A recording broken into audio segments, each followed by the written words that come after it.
I'm anxious to begin. All right, so I got YouTube as well. Let me check the audio. All right, seems to be working well. Good, great, awesome. All right, people. Thank you for being here with us tonight again. This is another live session for the Speak Up Club of A-létheia. And tonight, the topic that we are going to be venturing ourselves into is a polemic one. As apparently, for some reason, some people say that it's, well, not some people, it is known that in YouTube, the term suicide is actually not really welcome.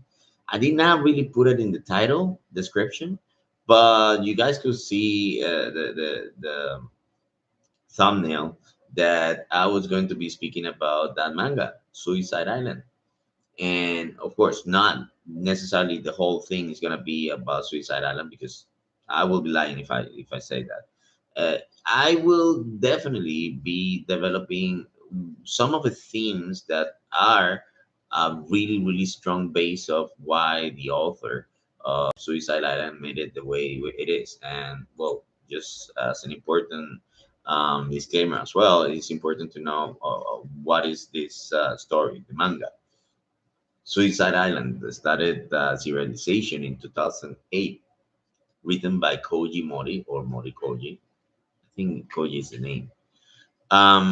It's serialized in Young Animal, I think, the magazine. Yes. And the interesting thing about this story is that, well, topic, obviously, very polemic, not to say the least. I am not up to date to the last chapter, but I'm pretty advanced anyway, and I think it's good enough for what I'm about to comment. The main reason why I haven't, let's say, read the last chapters, I haven't really kept reading that often with the story is that not only I wanted to pile up some chapters so I could actually enjoy the full read through process because that's one of the pleasures about reading this type of manga, like immersing yourself, not episodically, but a full session of it, like a full moment of, you with the author and living the whole thing.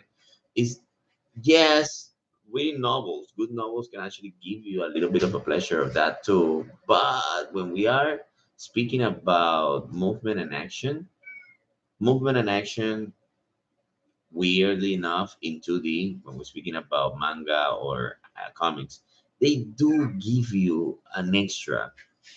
The words and images combined do give you an extra type of experience that I don't think is the same as once you're reading a novel, no matter if this novel is a series or action based upon novel. I mean, we are not really speaking about the capacity or lack of a human being for, imagining things of how actions go. It's just that you get the vision of the author as he uses every panel of the comics.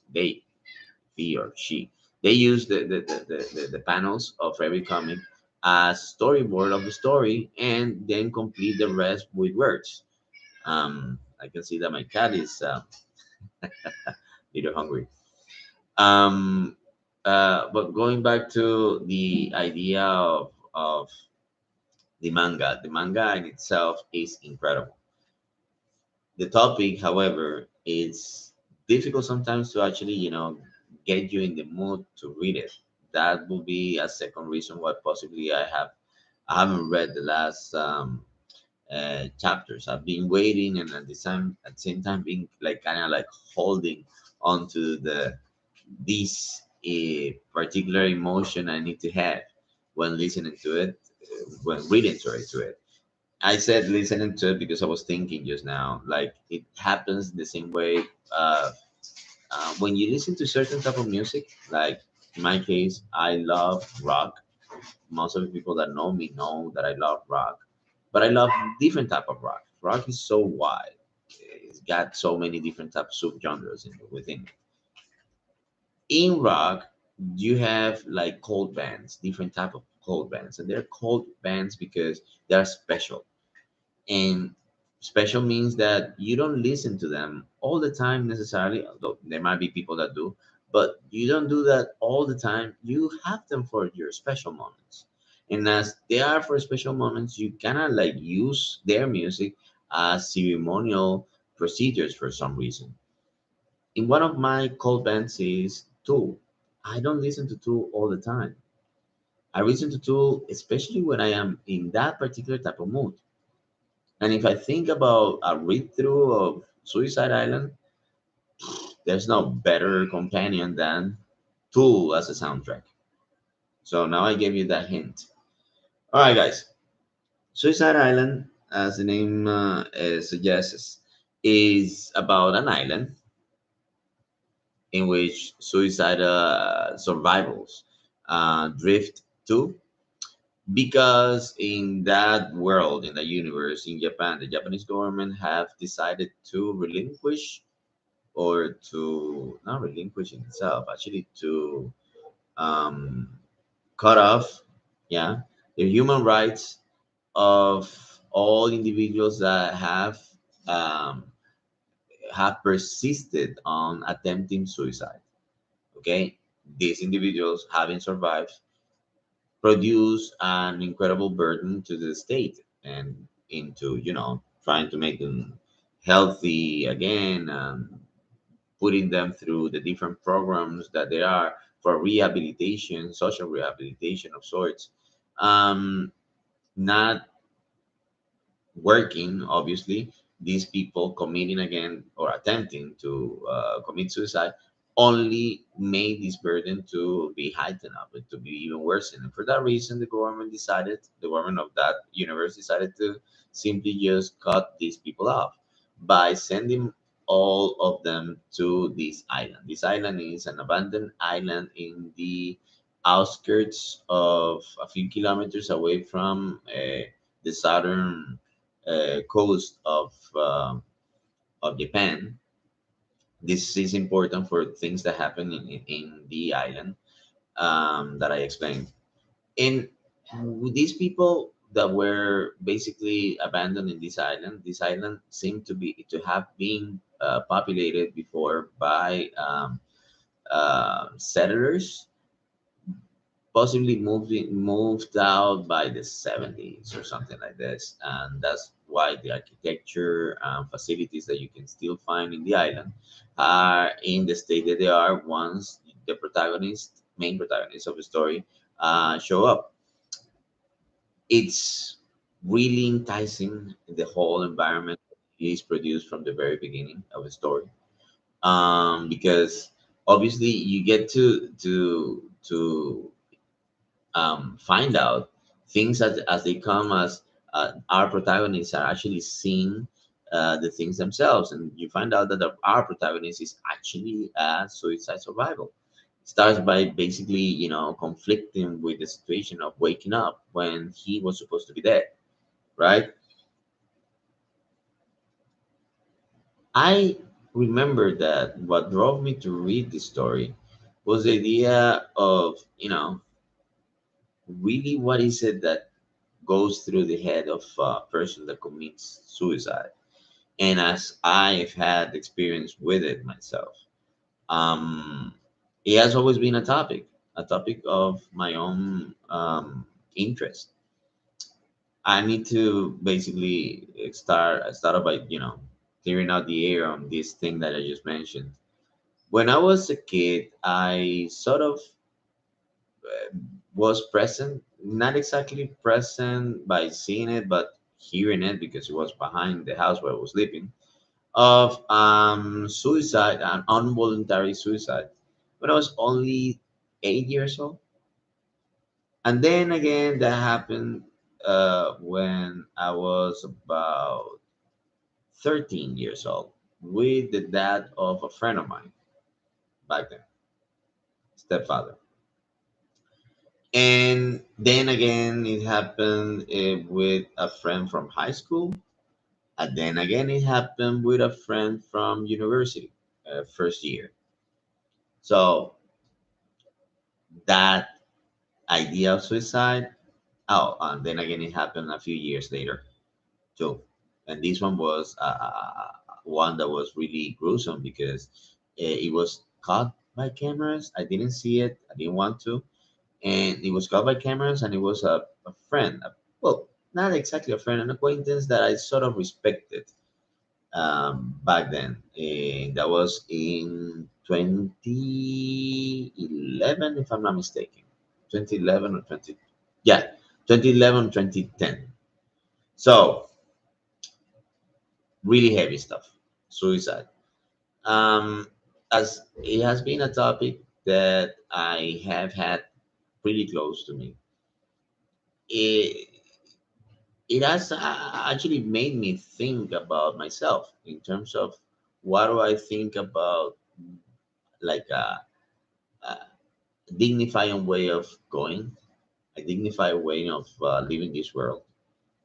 And of course, you think about the idea that you take that decision upon your life as a dignifying concept. Like you are alive and you are responsible for your life, therefore, you should be responsible for your death. At least this should be some type of right. I hope that you guys that are listening to this, are watching this here live or later on video. That's gonna remain in both channels that we use in YouTube and Instagram. I do hope that you don't misinterpret what I am going to say just now. I do not condone the idea of euthanasia as a concept that it is valid in terms of a person that considers that they have no satisfaction whatsoever in life after trying everything else they could to help their reality. Well, they could opt for acquiring some type of assisted suicide, in which they do not harm others, or at least they do not produce any type of inconvenience that they do not foresee, as everything must be arranged just before. So, euthanasia, when I was younger, I mean, in my 20s, I strongly believe that that was possibly my way to go. I By that time I was a raging atheist. It's not that I believe in anything just now. It's just that I'm not like I was back then. Like I really was preaching to everyone that who wanted to hear like, nah, God doesn't exist. That early uh, sprung that I had about coming out of faith, as I was raised pretty much heavy religious person. So of course, one thing leads to another. Once you're in the denial process of anything, you tend to be really extreme. So back then, that type of way of dying was not really terrible for me. It didn't really sound as a bad thing, and I was always considering like if I ever had to go, like if there, I get to see that there's no chance for me to have any type of satisfying life from that moment on. Yeah, why not? It will be a good way of at least a dignifying way of choosing such an end. In the early 2000s, of course, we have had many different examples of people, especially in celebrities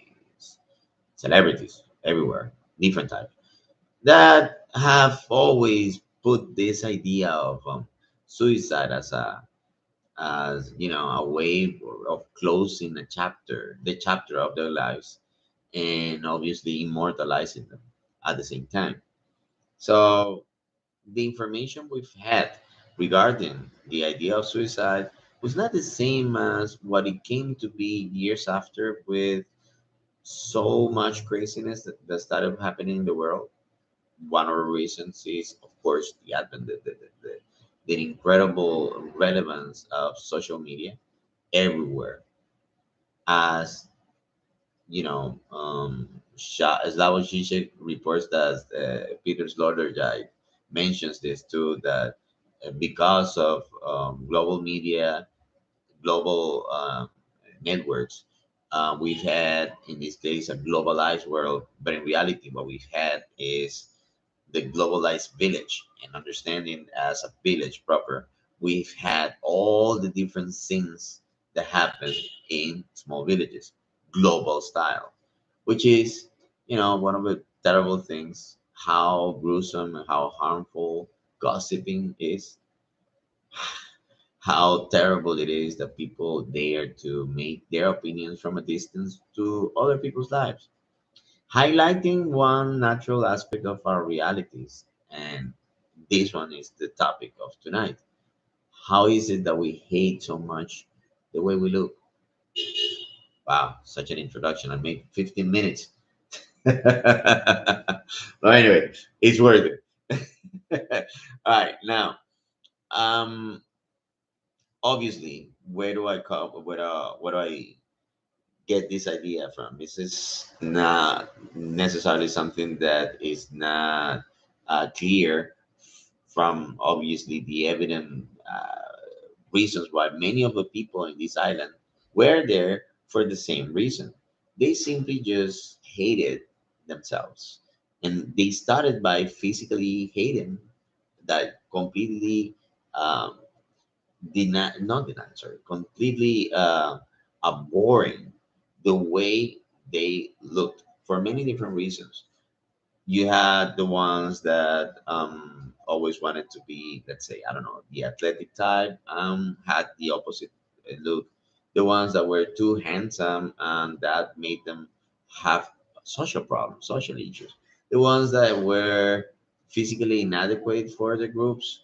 The ones that they were denying their reality, as it is a situation that happens today with, for example, the different reasons of, or different situations, realities of um, dysphoria, and so on and so forth. People that were the survivors of this act, suicide, were people that justified their acts, their attempt of committing suicide based on how terrible they've had it, right? How terrible they've had it in life. Like the conditions that they live were not justifying enough of the so much struggle they had to go through. Of course, in the story, reading through it, you get the backgrounds by flashbacks of each one of the main characters and the ones that come up later on. And you realize how complex the story is. In reality, this author is great by describing, by exaggerating realities, because in reality, this is true. In a narrative, in a type of narrative like this, you have a compilation of everything that's bad. Not to say that reality is all bad in itself. If you want to see it like that, of course, you're gonna say that reality is all bad everywhere you go. Many authors are incredibly skilled at, having the capacity of having a rhythm of telling you tragedies and um, awful, horrendous endings of situations that go one way or another in order to describe the mood that they want their audience, to get from their story they're telling. That is obviously not exempt from what the author of Suicide Island is doing. But that doesn't really deny the fact that all those things that are described in Suicide Island are things that are totally possible that happens to people. People that simply just cannot bear their own look in front of a mirror, or at least not the way they think other people perceive them. Let's go back to this. On YouTube, you can actually check. there are many different videos regarding this topic, about how is it or why is it that someone hates the way they look in pictures. I particularly found for research for this particular topic, I found by uh, the following channel. Let me just mention it because I cannot really display it. I don't know how. Sorry. By School of Life, I actually watch a bunch of videos that are hinting on this topic, but the one that I was referring to is by Brains Applied. Okay, so people, if you're interested, that is the name of the channel, Brains Applied, and the name of the video I told you about that is great example for what I was explaining is why do we hate our own pictures? So briefly, in this video they mention some mental processes that are there at the moment in which we look at a picture of ourselves when we take a selfie and different than when another person takes the picture of ourselves. Mr. Andres is right there. Thank you for coming, Mr. Andres. Thank you for joining us. And he's an expert of this because he's one hell of a skilled person when it comes to taking selfies. So it's not the same when a person takes a photo of yourself, a photo of you doing whatever, and you get to see this photo. Most of the times you feel that this is a violation because you're not posing. You're not posing, you're not ready. And yes, you're not ready. You possibly cannot really control your looks. You're not breathing well. Your jaw doesn't, fit your expression, or you have a dreamy expression, etc. That moment, you feel it as a violation of your privacy. However, how can you say it's a private thing when everybody's looking at that mug?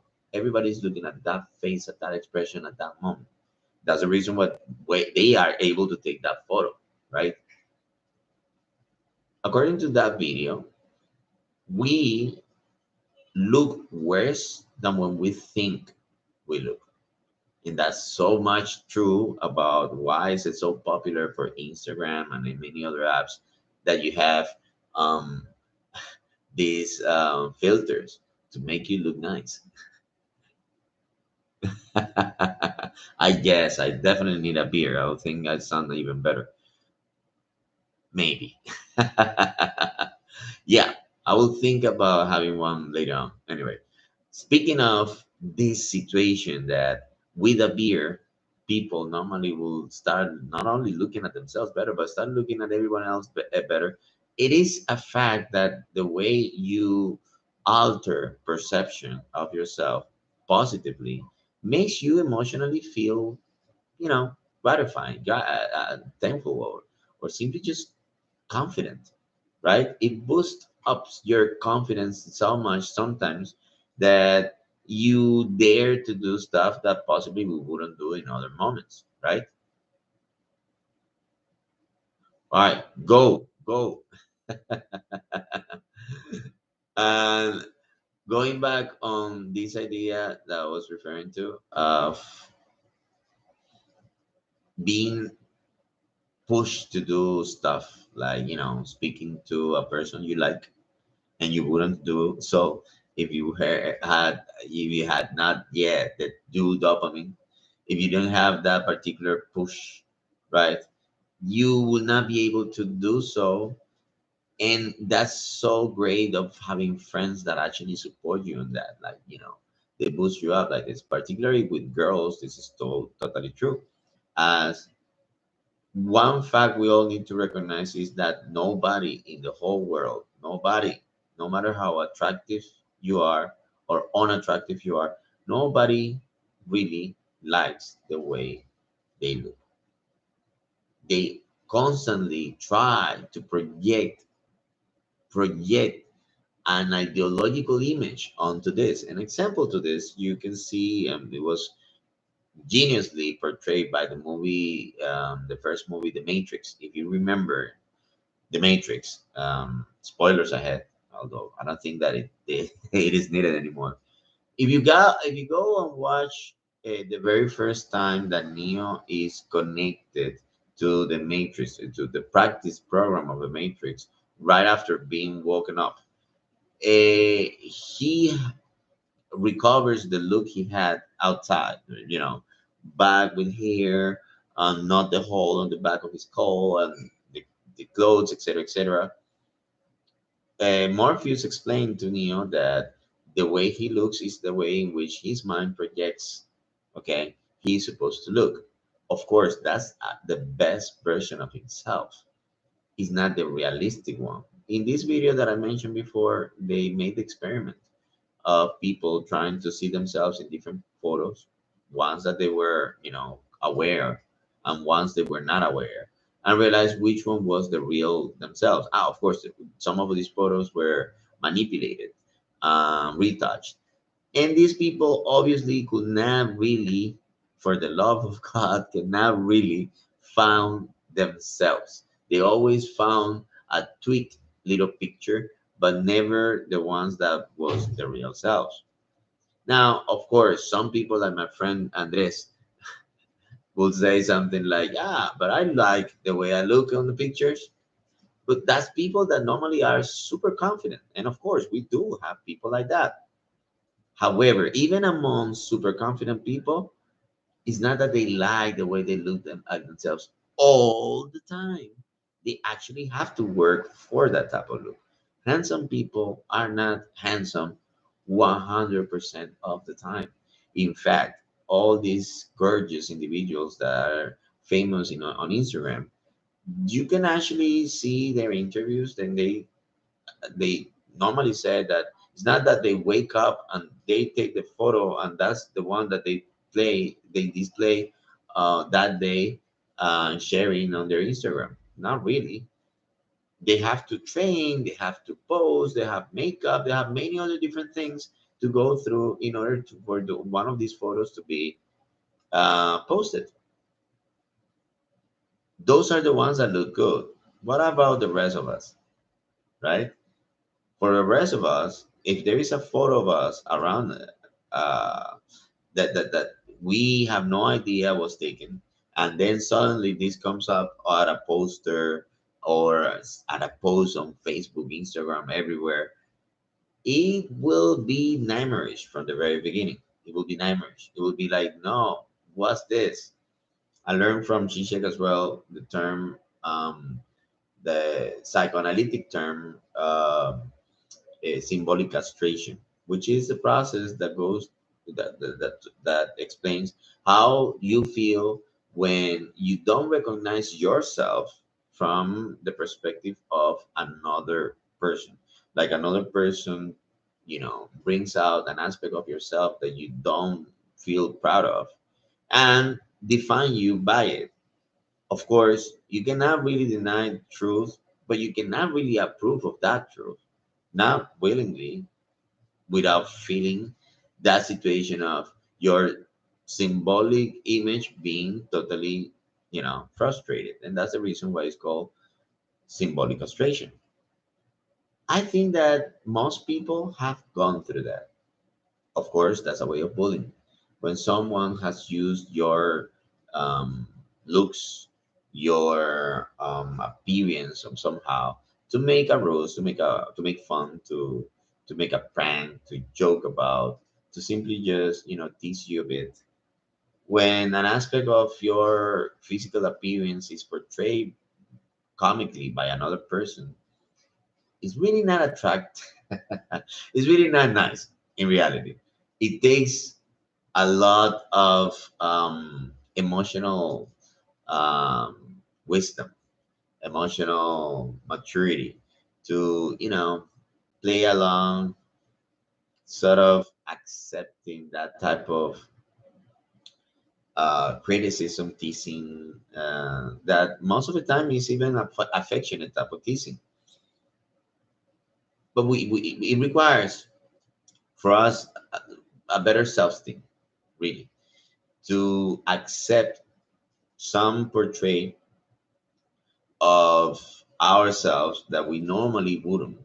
That's something that is we're not proud of, and being used by another person to, I don't know, make a point. That situation is something that completely gets out of our control and make us not really feel comfortable. Even if we have the confidence to do, to be in front of cameras all the time, like it happens with people that do this as a job, like reporters, politicians, anyone that's in a public sphere.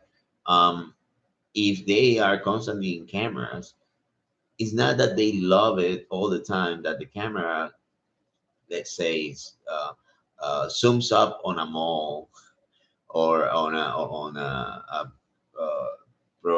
let's say, pronounced stomach, or on a hunchback, or on a not slightly, or let's say a slightly uh, unattractive mug, or just that particular type of inadequacies of the angles of our faces, etc., etc. I mean, come on, so many different reasons why people don't necessarily feel comfortable with their nose, their eyebrows, their the level, the height of their cheekbones, or the depth of them, of their haircuts, their hairstyles.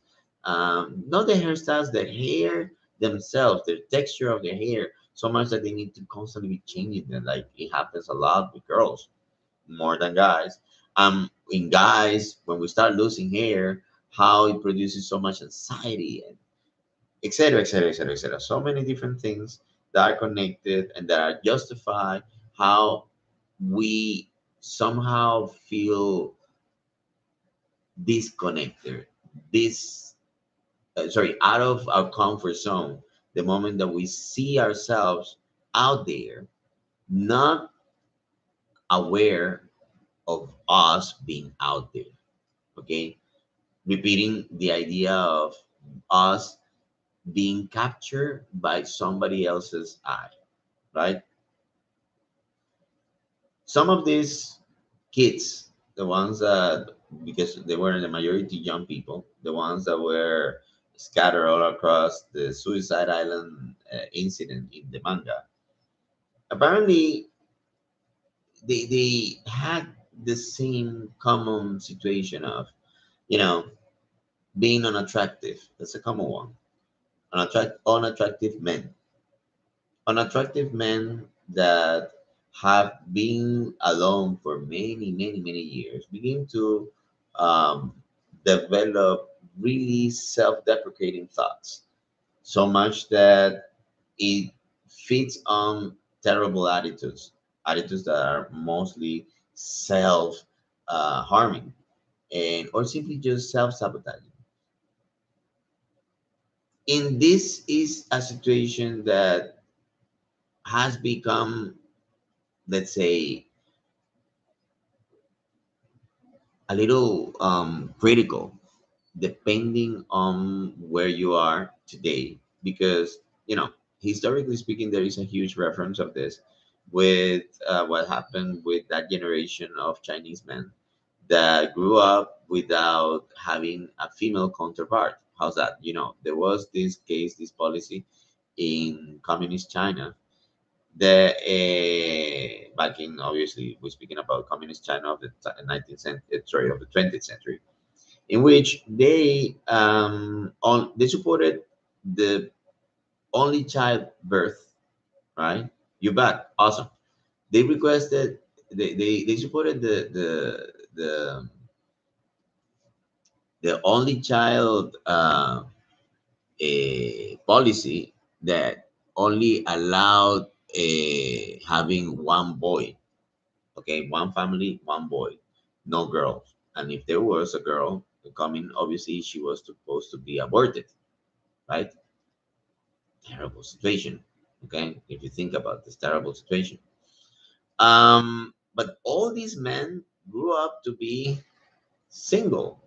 I mean, it was a full generation. I think 30 years. I think, I'm not sure because I haven't really investigated all the details about this. But these men did not have the chance of finding a person whom they could actually, reproduce. So of course they were supposed to be single. Next generations had the opportunity, of course, but them, they didn't. They did not have that opportunity. And we're speaking about the numbers of China. Numbers of China add quite a lot of this type of men in the planet.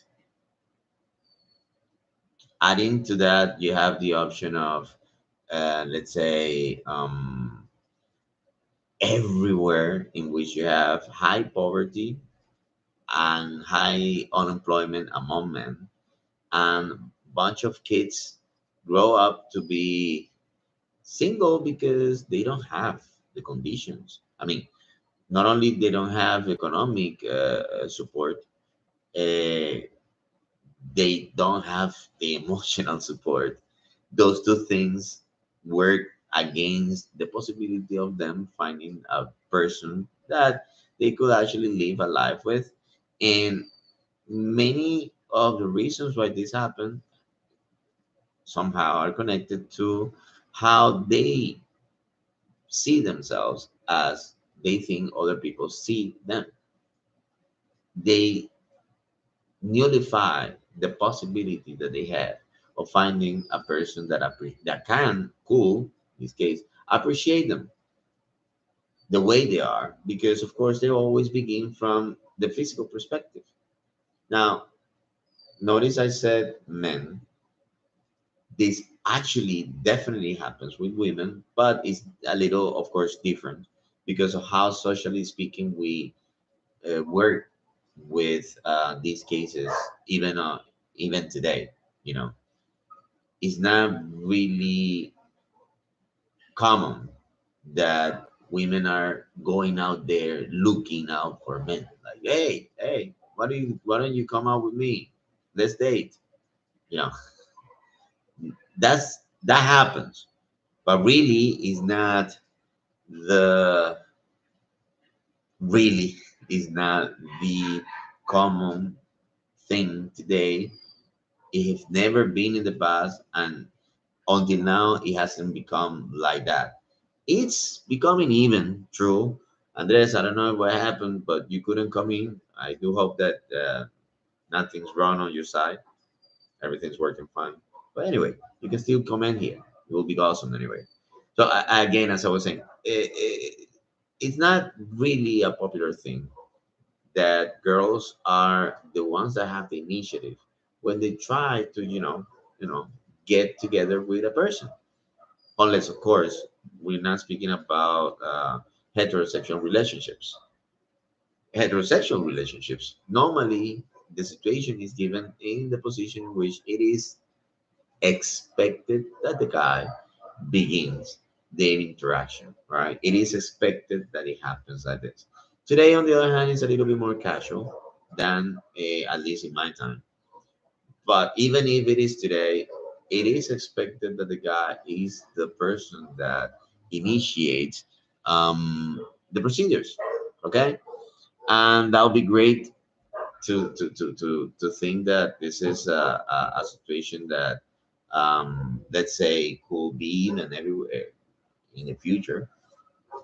It will be great because at least a proper equality of genders could be in that particularity. But anyway, Mr. Andres, hi, hello, sir. Finally, we have a live share with another person, though it's not a great option because we cannot include you in YouTube. So, what's up? Where are you? Can't hear you. Let me put more volume here.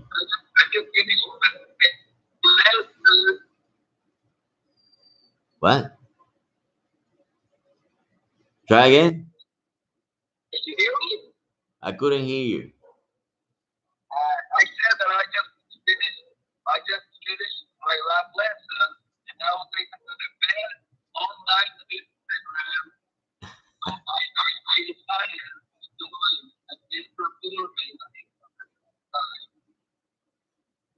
I think the only thing I heard was that you just finished your lesson. The audio is not working. Oh man, it's terrible. What?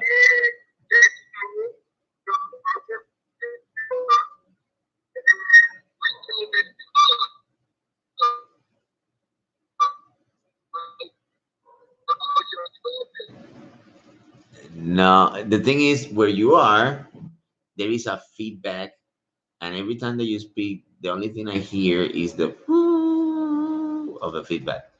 So, oh man, it seems that we're gonna have to plan this better. Oh man, it's too bad. Sorry,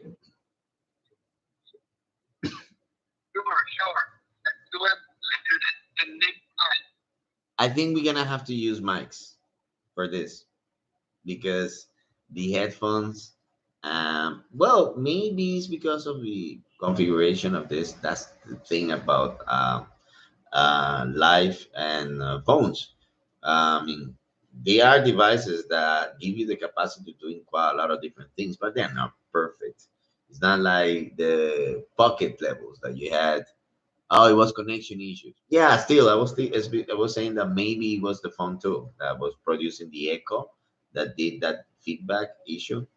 Anyway, well, hit us with a question whenever you have regarding the topic, man. All right, hit us with something. Awesome, awesome, for sure, for sure.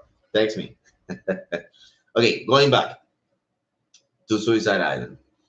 In the case of Suicide Island, the main protagonist say um, he has all of these issues that I was referring to by being an stereotypical guy, shy kid that has apparently been brokenhearted many times, bullied many times, and have completely lost any type of sense of self-respect and self-love, self-appreciation. Okay. Man, well, then I wish you prosperity. So you have the best business possibilities, and that fund is going to be obviously a reward then. So, say had the issue of um, thinking that there was no hope for him. Okay. And like, say, I can definitely relate to that situation because, again, like, say, I lived many years of my youth seeing many of my friends having girlfriends and me not having that chance. Of course, I was not, let's say, actively looking for a girlfriend that I remember of. I don't think I ever went to a girl and said, like, hey, wanna be my girlfriend? I don't think I ever did that when I was a teen. So, of course, sure, text me. Let's do that. For sure, this person had sorry, this person, not me, was definitely uh, related to that feeling that you have when you think that nobody's gonna actually look even at you that way. Okay, in the very beginning of Suicide Island, first chapter, you can see that there is this internal dialogue he has, with some flashback, and apparently there was that person that he had memories. Okay, and that person that he had memories with was apparently an upperclassman, but there was no real explanation, at least not in those first 60 chapters, about says back, says history, and specifically about that particular girl. There was just that silhouette that came out, and we infer that, of course, his heart was broken by this person. I felt that as a person that have been brokenhearted, like every person has been, and I related to that by my own situation, like what I was living back then.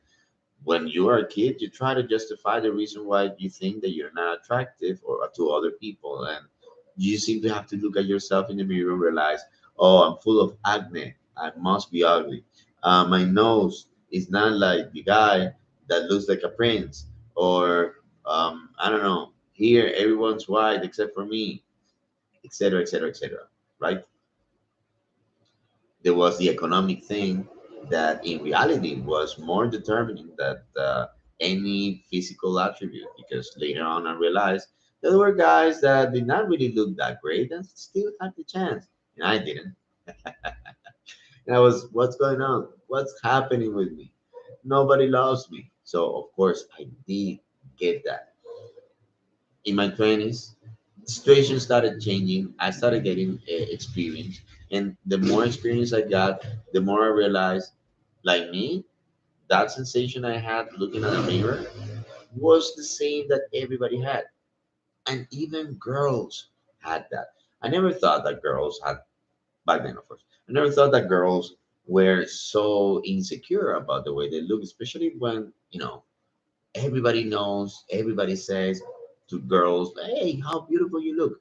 Girls, boys, ladies, gentlemen, everywhere, different areas, different sexes, different ages. They normally say to a girl whenever they see a girl that looks beautiful, "Hey, how good you look, how beautiful you look, how beautiful you are," etc., etc. Right? At least it was until it became kind of like politically incorrect today. Um, that if you actually say to a person, "Hey, you look nice," then it's some type of harassment. Few years back, it was not like that. It was a normal thing to do. Acknowledging a person that looked good, and mostly acknowledging a girl, publicly acknowledging a girl that looked good, right? Yes. For that reason, I just simply thought that girls did not suffer so much of this, but they did, and they actually did even worse than what guys did. As girls, by again, having their physical image an issue or a topic of public discourse, like people normally speak about this. If they're attractive, people will speak about this. If they're not attractive, well, people will speak about this. Because of this, they have something that we guys don't have that much. That is called social pressure, aesthetic social pressure. Guys, this is incredibly heavy in a girl's life. For us, for men, it's bad, but it's not that bad.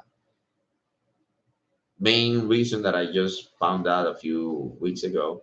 Apparently, we guys are incapable of seeing as many colors that normally women are capable of seeing. That's the main reason why we are terrible at making aesthetic choices when it comes to decoration and other different things.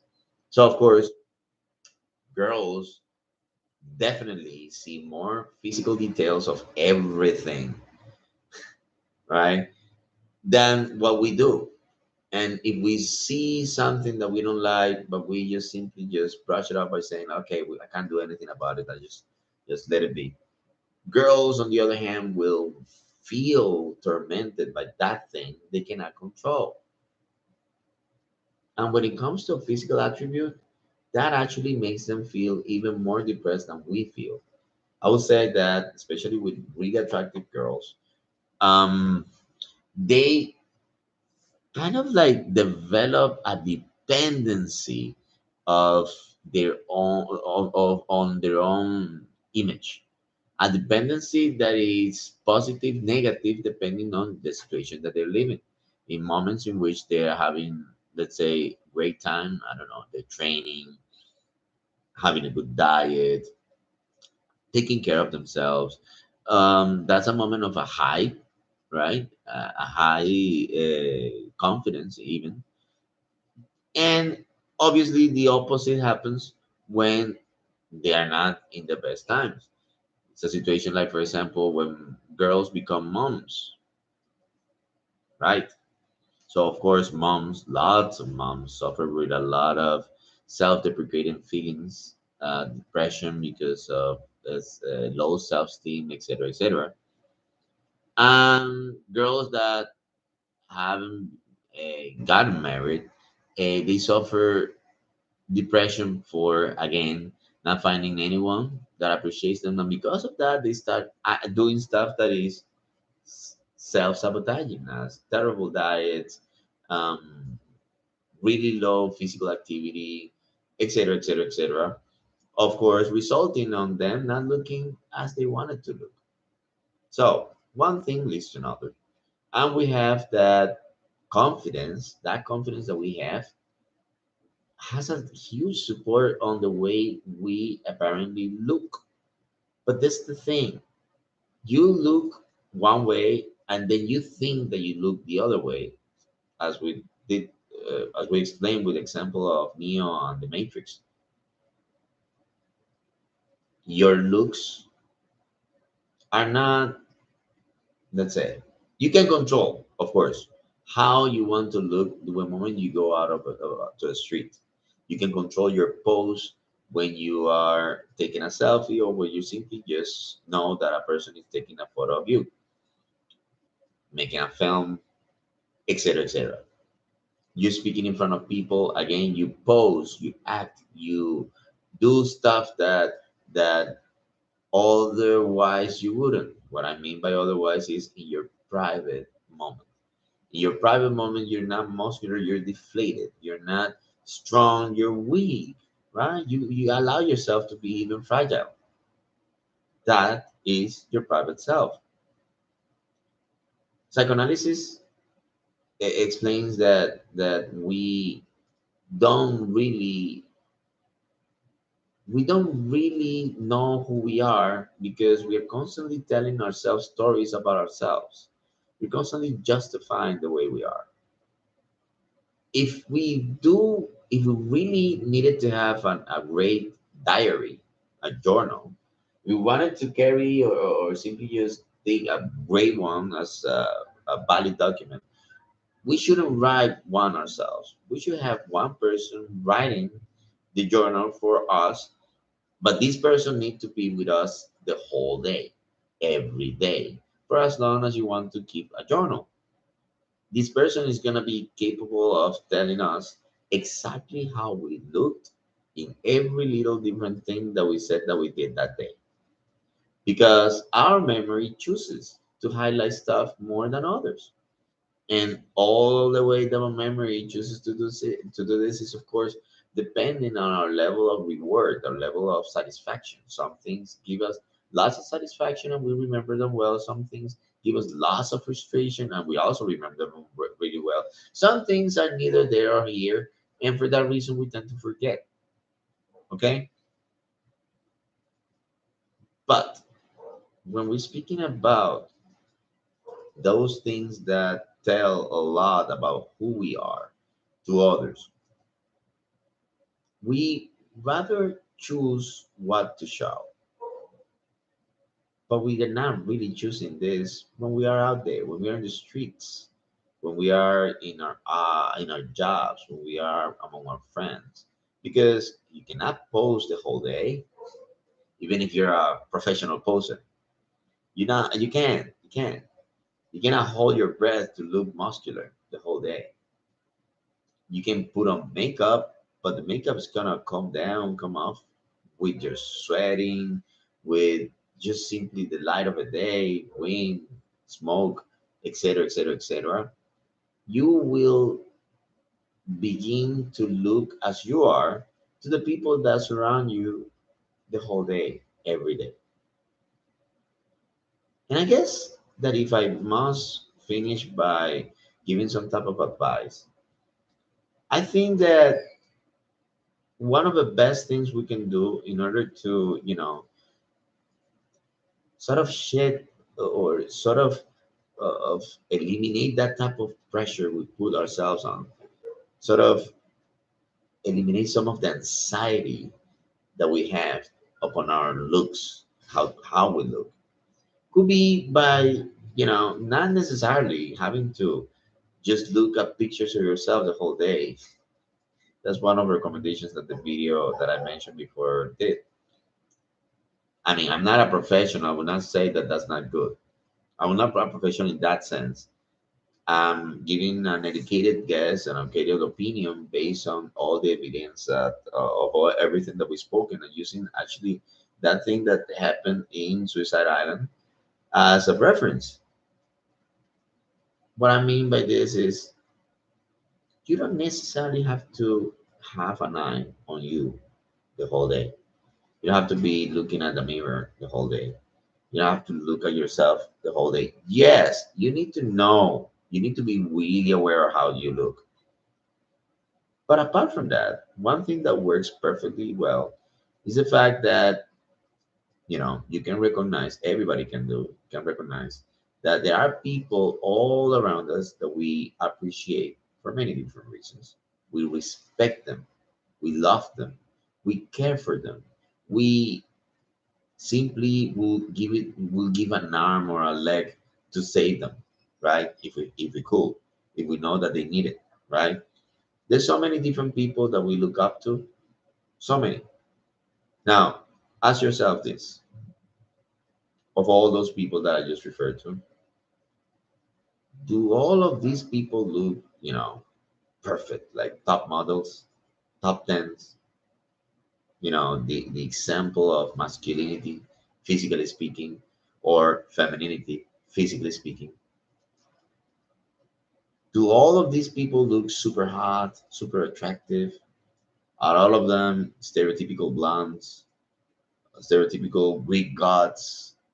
Are they like that? Really? I guess you would say something similar to what I will say. Now, most of the people I admire are regular people, just like me. People that have regular looking bodies, not necessarily athletic ones. People that have regular looking faces, you know, not perfect teeth, not perfect lips, not perfect eyebrows, not perfect eye cheeks, not perfect. They're normal. All these discrepancies or all these irregularities that these people are, you know, uh, these asymmetrical forms that they display are a combination of things that make who they are, right? And that combination of things that defines who they are definitely make them look as beautiful as they are for us. Okay? If that is the case, you can also say the same thing applies to you.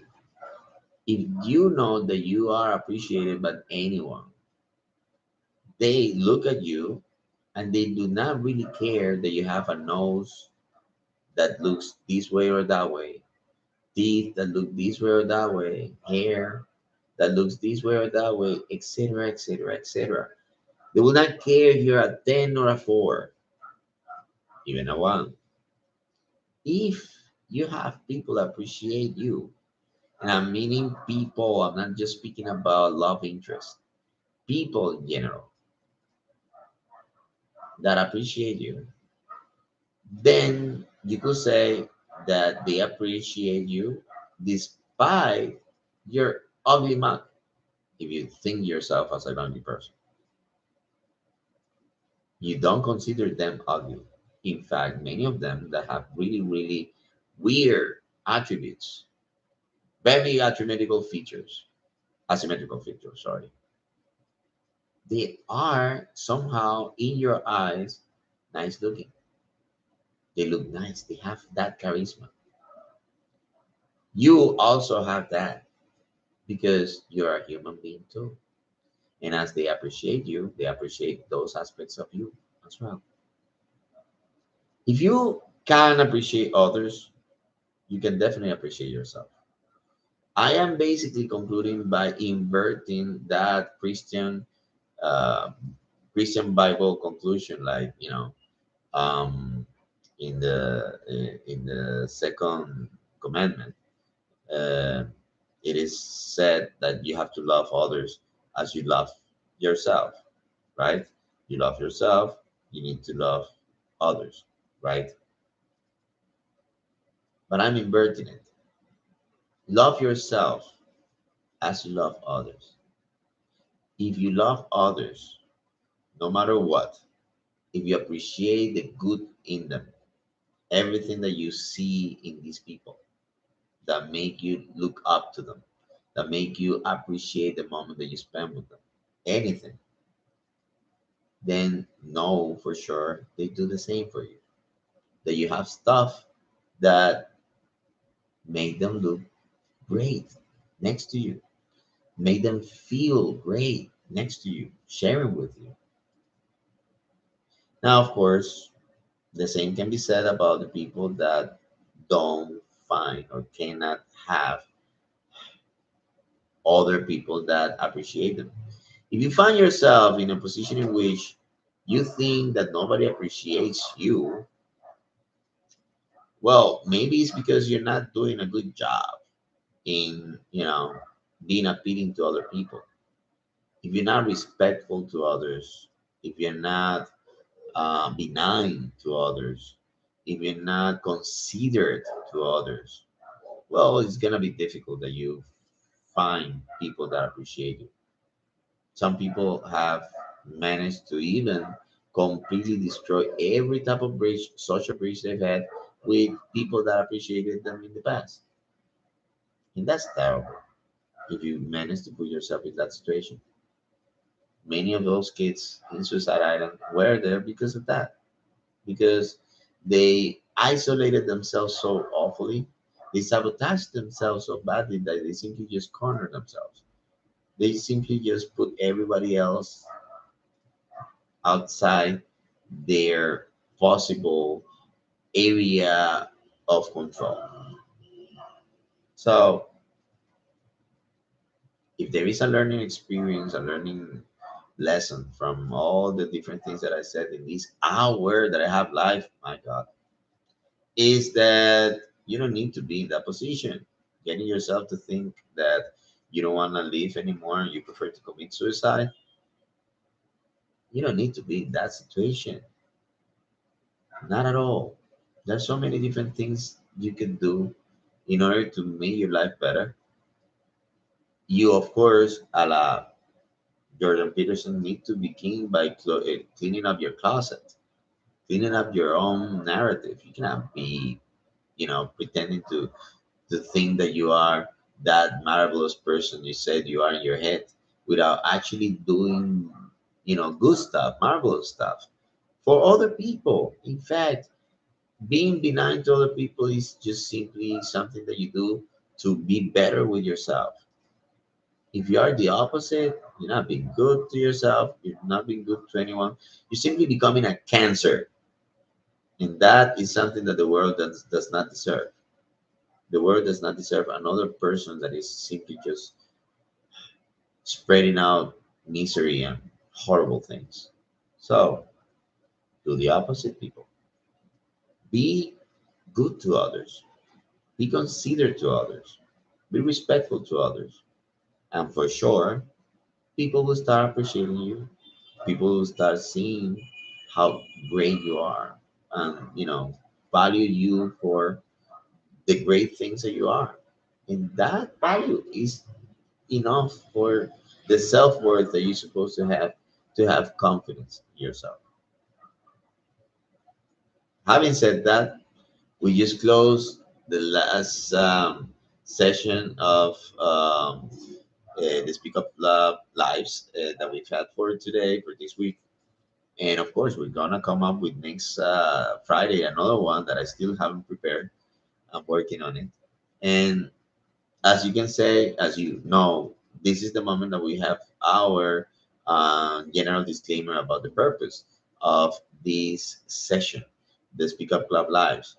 Speak Up Club Lives are ways for us in A-létheia to show basically what we do in our classes in terms of the narrative content, in terms of the exemplification that we use style, the exemplification style that we use and that are put to practice, ways in which I address topics, etc., are used as ways to teach by example. All these people that in any moments they have worked with us or are working with us to help them in their own learning process as they are mastering the language acquisition process. So we do this obviously as a way to help people in that process, language acquisition. But of course, we aim at many greater and much more complex things. that are not related just simply to acquiring language just because of it. Acquiring language. We in fact delve a lot into much more deep conceptual conversations that related to stuff that of course is of our interest, and we do share this type of stuff in our sessions. If you guys are interested in having conversations regarding some of the topics that we have spoken about this in deep, and by sharing and explaining yourself, you want to listen to yourself sounding that way, this way, getting better at your communication skills in English, contact us. Leave us a message here, YouTube or Instagram, and we will text you back. And from that moment on, we will arrange. For now, we got two fixed sessions, but we obviously opening new as long as we have enough people for this. We got Saturdays and Wednesdays. Um, the context in which we train is, of course, on on you or in purpose. The main purpose is for CEFR operations. So if you guys are interested, please leave us a comment. We'll try to contact you. For all the other, let's say the regular audience that we have, we're thankful for you guys having always been there, the support that you give us week after week.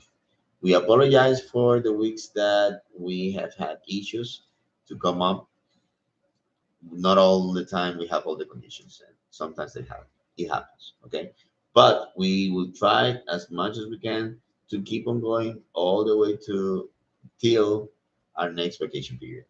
Okay, people, have a great rest of the evening. Bye bye. So bye bye, people from Instagram. Yes, and bye bye, people from YouTube. That's good.